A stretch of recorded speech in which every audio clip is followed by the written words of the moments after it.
তো দীর্ঘদিন আমরা টাওয়ারে নিয়ে আসছিলাম আমার আব্বুরে অসুস্থতার কারণে।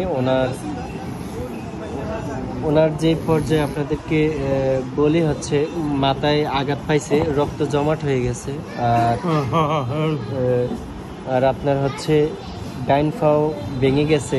এই কোমরের যে জয়েন্ট আছে না, জয়েন্টের একটু নিচে ভাঙছে। হ্যাঁ, আর হচ্ছে কিডনি হচ্ছে 4.9, এটাও বেড়ে গেছে। কিডনির একবারে কার্যকারিতা ক্ষমতা একবারে কমে গেছে। হ্যাঁ, তো এখান থেকে আমরা আজকে মোটামুটি একটু সুবিধা দেখতেছি।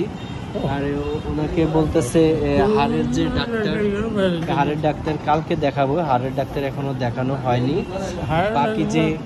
বাকি যে সমস্ত ওষুধ কিনে খাওয়ানো হচ্ছে। আর আব্বা, আপনার থেকে কিরকম লাগে? আগের থেকে কি একটু ভালো লাগতেছে?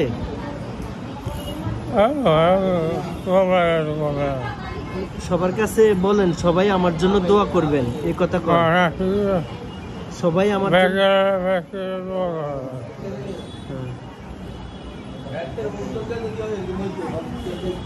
তো অবস্থা। আমরা কুমিল্লা টাওয়ারে আছি।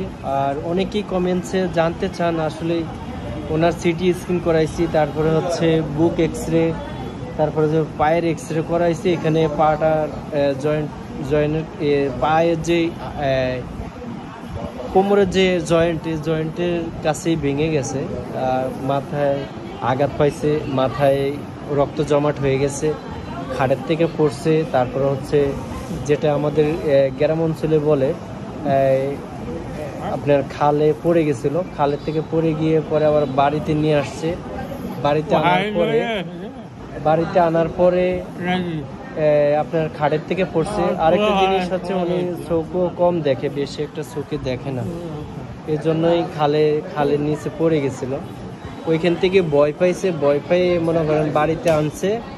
বাড়িতে আনার পরে এখানে হার্টের একটা স্ট্রোক করছি। স্ট্রোক করে পড়ে গিয়ে পরে মাথায় আঘাত পাইছে আর পাটা ভেঙে গেছে। এটাই হচ্ছে মূল কারণ।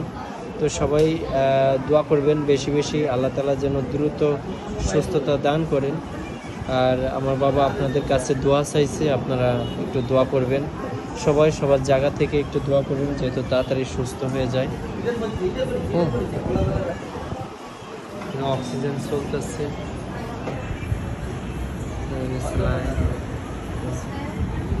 তো ঠিক আছে আব্বা, আগের থেকে আপনার থেকে কিরকম লাগতেছে? আগের থেকে একটু ভালো লাগেনি না?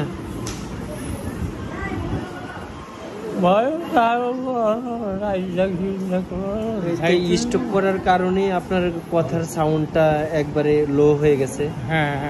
স্টক করার কারণে কথাটা ক্লিয়ার আসতেছে না, অনেকে বলবেন।